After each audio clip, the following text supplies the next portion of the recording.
Most of you aren't subscribed. Make sure to slice the subscribe button, as it helps out the channel. Without further ado, struck by a truck, our protagonist is suddenly transported to a fantasy world, observing mysterious creatures in the night sky. Noting his new sword-like form, he hears a voice in his head, wondering if this is all a hallucination, but reasons that everything feels too real. Realizing this setup is quite unique compared to the stories he's read, he wonders if he has overpowered abilities, pulling up his inventory. With a screen popping up, our protagonist learns he is classified as an intelligent weapon, having skills like regeneration and telekinesis. Admiring his own unique sword body, our protagonist wonders if he's a rare item, only to realize several goblins attempting to pull him out from where he's standing. Not wanting such mindless creatures touching his blade, he glows, scaring the creatures off, but this makes the creatures spit on him. Realizing this means war, our protagonist makes use of his telekinesis, pulling himself out of the ground. Observing the goblins below, our protagonist begins charging at the creatures, easily slaying one, by breaking its crystal core. Upon breaking a core, his sword body glows for a second, only for him to continue to slaughter the remaining goblins. Seeing several screens pop up, our protagonist realizes that he has collected 3 crystals, having destroyed 3 of the goblins' cores. Additionally, he had stolen the goblin's skills, suddenly hearing a voice that asked if he wanted to try out his newly acquired skills. Accepting the offer, our protagonist begins harvesting a leftover goblin core, which upon breaking, he absorbs. Placing himself back into his stand, our protagonist notes how lonely it is without a wielder, vowing to grow stronger, so people would want to use him. At the same time, a mysterious catgirl glares into the night sky. As her captives scoff at her fragile state, she continues to wish for strength, swearing to be free one day. The next day, our protagonist notes how he can only use his telekinesis for 3 minutes, as it absorbs a huge amount of mana. Encountering a strange tentacle creature, our protagonist is suddenly pulled in, realizing that his mana is being drained, due to the monster's unique skill. Wanting that ability, our protagonist breaks free, killing the creature, gaining mana drain, along with the ability to float. With extended air time, our protagonist takes on a centipede, cleanly chopping it up, only to realize that he's acquired enough cores to be granted 10 evolution points. With these points, he tries putting some in his MP, seeing his mana pool grow substantially. Next he puts some in attack power, seeing his damage spike. Now knowing a useful method to grow stronger, our protagonist gets pumped, but still feels very lonely. Having tracked down a goblin's nest, our protagonist swiftly begins dismantling his way into the epicenter of the nest. Having spotted the Goblin King, our protagonist launches himself at his enemy, decapitating and acquiring the king's skills. Spotting a goblin mage, our protagonist gets excited, as he kills and acquires the creature's magical capabilities. Having cleaned out the nest, our protagonist realizes that gaining the same skills multiple times instead evolves the already existing one to a higher level. This means that the person wielding him will appear, as if they were a master swordsman. Cutting to the catgirl, we see one of her colleagues being abused by the same captives. When the girl tries to step in, her masters force her to the ground, using the collar around her neck. The next morning, she attempts to attack her masters, but once again she's powerless, wishing to somehow acquire power to break free.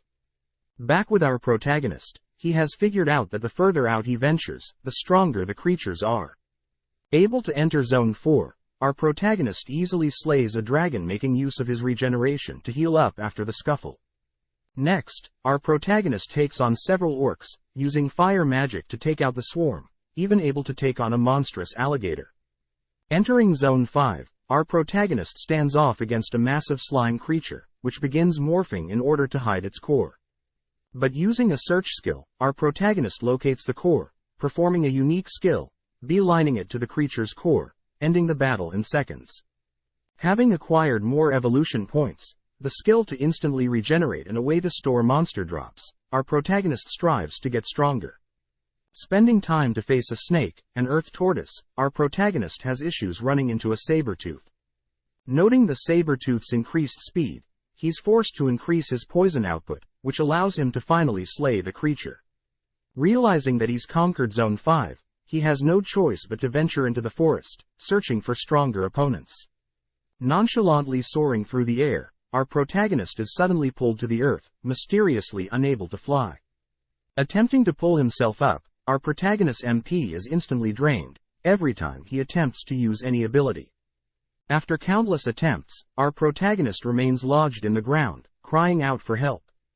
As days go by, our protagonist grows desperate, growing stronger and stronger, but is incapable of freeing himself from the earth. As rain clouds begin to form, we cut to some slave traders, running from creatures chasing their carriage throughout the forest.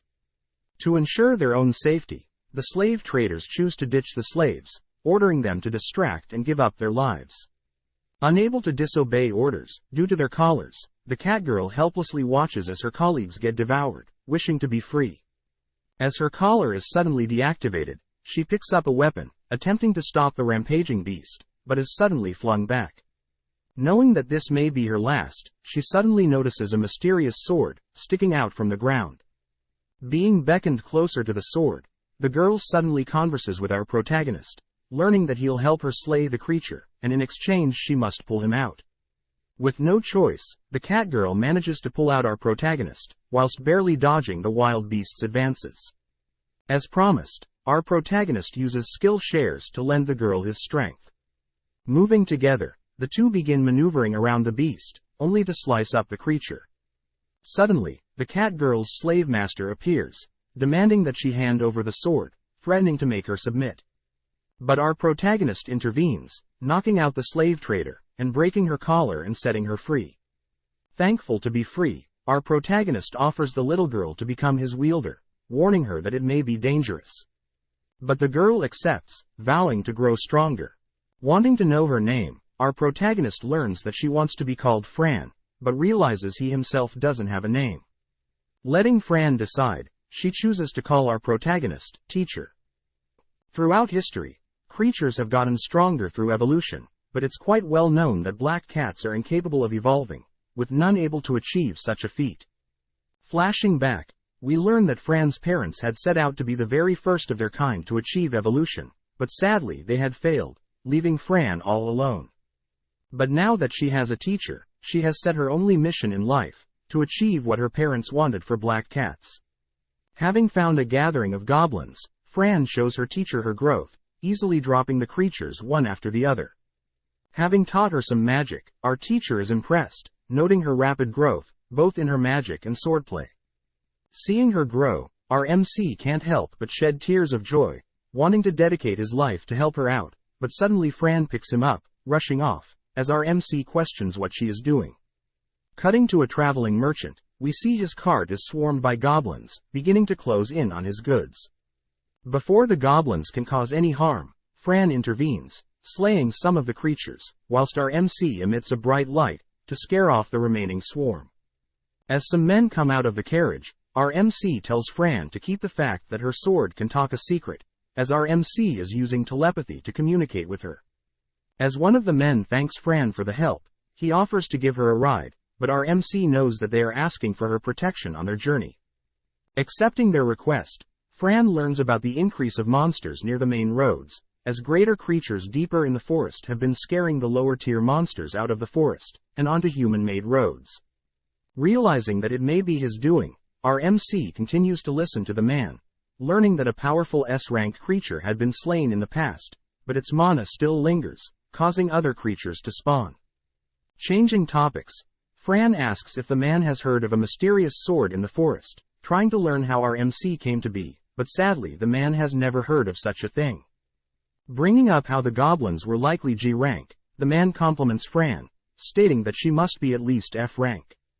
Wondering what he's talking about, the man explains that in this world, there are humans that are tasked with slaying creatures. The most dangerous of creatures are classified as rank S, whereas the weakest are classified as rank G. This is the same for adventurers. Wondering how she can become one, she learns that she must apply at a guild, which makes Fran grow excited, learning that she can earn money and eat delicious food. Cuddling our MC admires her childlike tendencies, whilst also able to train effortlessly to grow stronger. Having made it to the city of Alessa, Fran and our MC begin scouting the city, noting the countless people here. Seeing as they should head to the guild first, our MC begins inspecting other adventurers' swords, but grows depressed seeing as their weapons have a higher and rarer abilities compared to himself. But Fran cheers him up, showering him with praises, which only makes our MC want to help Fran even more. In the Adventurers Guild, the receptionist Nell greets Fran, noting her tiny stature. When Fran asks if she can register, Nell thinks about how small she is, warning Fran that adventuring is dangerous and that she must first pass a test. Accepting, Nell is surprised, but brings her to the examiner, Donadrand, an ogre. Immediately activating his intimidation skill, Donadrand begins the first test, which Fran passes, having remained calm. Knowing that Donadrand is Fran's most powerful opponent to date, our MC scans Donadrand, realizing his immense physical strength, but Fran still chooses to fight. With Nell starting the fight, Donadrand immediately pounces on Fran, forcing her to jump into the air, to avoid it. But Donadrand follows up, chasing and slashing at Fran, forcing her to continuously dodge and parry the blows. Knowing that Donadrand is too strong, our MC gives Fran some advice, whilst casting a spell to increase Fran's speed and strength. Meeting Donadrand head-on, Fran manages to get a cut in, but Donadrand simply begins regenerating. Fired up, Fran lays down a heavy slash, distracting Donadrand long enough to allow our MC to cast an earth-binding spell and shoot several fireballs. Bouncing off the wall, Fran ignites her blade, blasting Donadrand through the walls of the building. Seeing Fran cast spells without an incantation, along with her movement, Nell realizes that Fran is on par with other elite adventurers. Having defeated the examiner, Fran is brought to Klimt, the guild master, who begins questioning Fran on her amazing feats at such a young age. Instructed to keep her lips sealed, the guild master attempts to inspect her abilities, but our MC is able to nullify such an ability. Knowing that he can't dig any deeper, Klimt states that Fran is not scaring off his spirits, so he has no issues with her. Scanning Klimt, our MC notes Klimt's mastery of spirits, only for Klimt to issue Fran her adventure license. Asked to register her signature on a crystal, Nell asks about what class Fran would like to choose, shocked that Fran can choose from countless classes. As our MC tells Fran to choose the spellsword class, able to fight with both her sword and magic, Fran is given her license, proudly showing it off.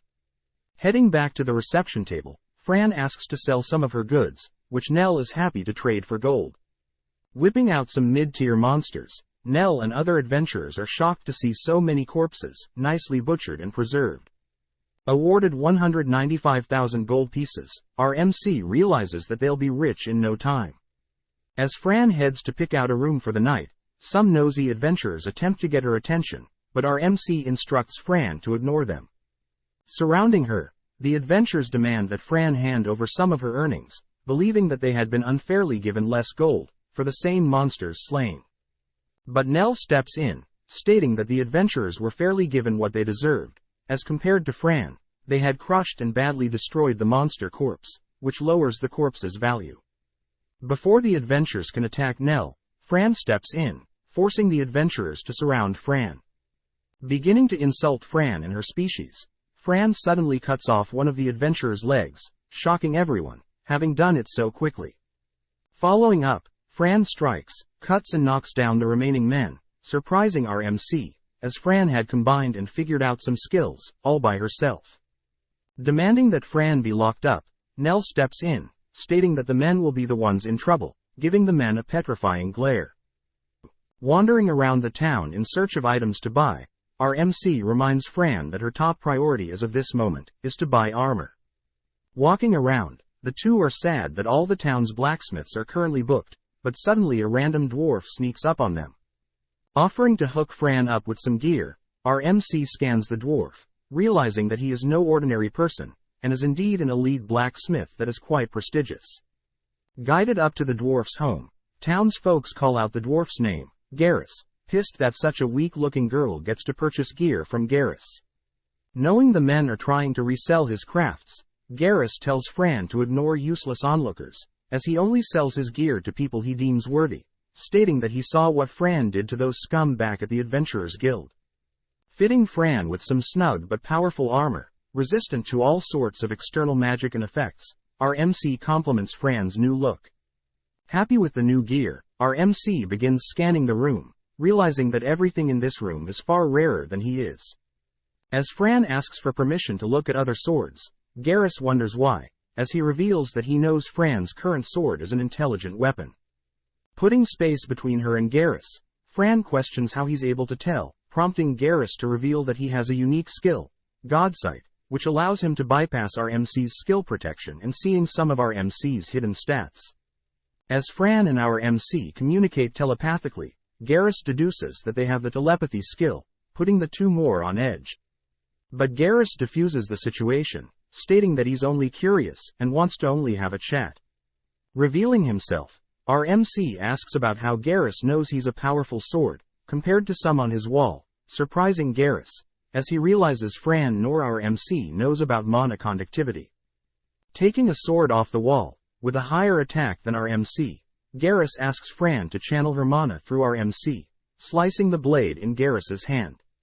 Garrus explains that our MC are able to absorb mana, and in exchange, convert and add double the absorbed mana, as additional attack power.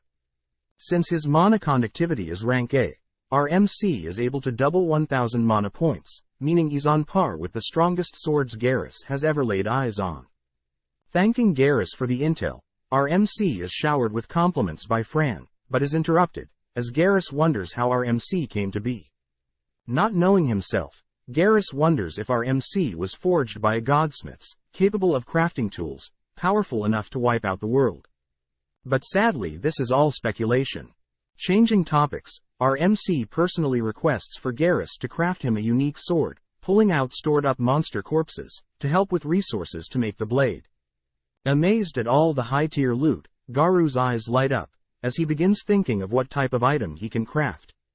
Apologizing for not having the money to pay Garrus, Garrus states that he'll craft our MC's blade for free, and on top of that he can even create a new set of armor, as a thanks for allowing him to play with all this valuable loot. Before they part ways, Garrus says that he can finish the sword in 3 days, but Fran's new armor may take longer. Heading to find other things to buy for their upcoming adventure, Fran is lured into a store, where a lady convinces her to try on some pretty clothes, only to leave satisfied with her purchase.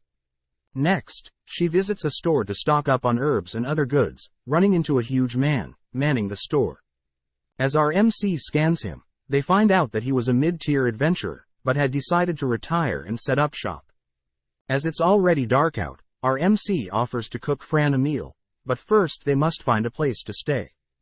Having received her adventurer's card, they both note how easy it is to purchase things, as being an adventurer is almost like a status symbol. Making their way to the room, Fran is shocked at such a nice room, but our MC states that it is quite a simple room. Laying on the bed, Fran thanks our MC once again, embracing him, thankful that he's been guiding her all this time. Setting up the ingredients, our MC asks Fran what she would like, with her replying meat. Obliging, our MC begins mixing several spices together, coating some chicken in the spice mix, only to deep fry a batch of the chicken. As Fran digs in, she compliments our MC, only to dust off the plate, stuffed. Before they head to bed, they decide to strategize, wondering what our MC should put his evolution points in. Thinking for a bit, the two agree to have our MC level up his healing points, which will help Fran greatly in battle, but before our MC can chat further, Fran falls asleep, signaling an end to the day. The next day, Fran is tasked with a G-rank quest, which all involve herb-gathering tasks, but even for monster hunting quests, they involve fighting 3 goblins, the lowest-tier creatures. As our MC makes use of his innate knowledge of herbs, he notices Fran completely bored, but she suddenly hears fighting, rushing towards the noise. As 3 adventurers stand against a swarm of goblins, the 3 begin to wonder why so many goblins are here. From above, our MC is able to spot 13 goblins in total, with some being hobgoblins, stronger than normal goblins. Knowing that the 3 adventurers won't last any longer, Fran intervenes, shooting some fire arrows to draw the goblins' attention. Realizing that fire may harm the forest, they both agree to use earth magic, shooting several projectiles at the swarm. Dashing towards some goblins, Fran easily slays them, all whilst our MC shoots earth projectiles to take down some archer goblins.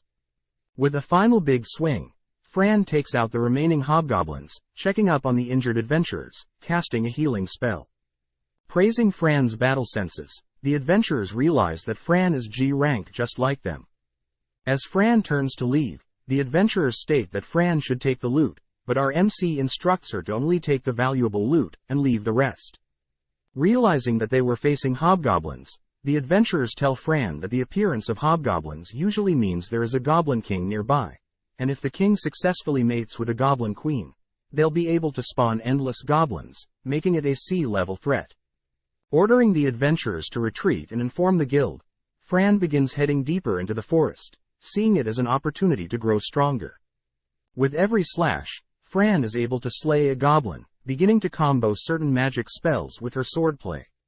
But seeing as Fran is growing tired, she soon realizes that the goblins are not only increasing in size, but they are also beginning to work together. Thanks for watching. Subscribe, like and comment.